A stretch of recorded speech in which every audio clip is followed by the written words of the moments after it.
Chadzamira Invades Vapositori Conference, the 5th of August 2025, in what critics are calling a blatant politicization of the pulpit. Minister of State for Provincial Affairs and Devolution in Masvingo, Ezra Chadzamira, invaded a religious gathering over the weekend in Masvingo, using the platform to push the ruling party's political narrative. Addressing congregants at the Johane, the 5th of Africa, International Church Provincial Conference, led by Archbishop Andbi Makururu, Chadzamira praised the church's strong following and encouraged its members to align with government initiatives fronted by President Emerson Mnangagwa. Our government has got a very strong relationship with the church, especially our indigenous churches. We recognize the church for its strong following and moral influence. Hence, we call members to be part of the development trajectory being led by our president, Emerson Mnangagwa, said Chadzamira. Observers, however, have criticized the move, accusing the government of hijacking religious platforms for political gain.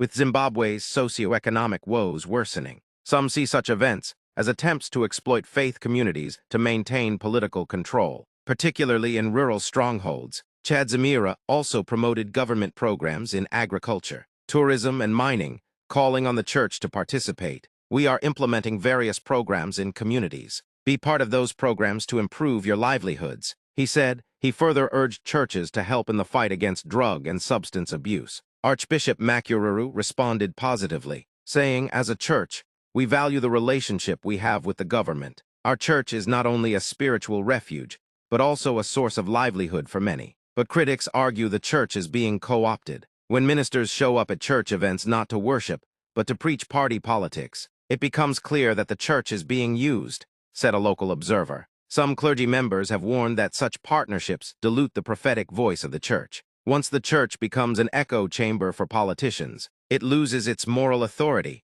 one pastor remarked. While the government insists that its relationship with religious groups is mutually beneficial, the growing use of the pulpit for political messaging, as seen in Masvingo, raises serious concerns about the independence and integrity of faith institutions. A government official at Benjamin Burambo building in Masvingo defended the minister's visit to the church, saying, Minister Chadzamira was simply engaging the community on crucial programs. There is nothing wrong with encouraging churches to take part in national programs. This is part of the government's inclusive approach to governance. The church is a key partner in development, and we value that collaboration. Like, subscribe, and hit the notification bell to stay updated with News Times Zimbabwe.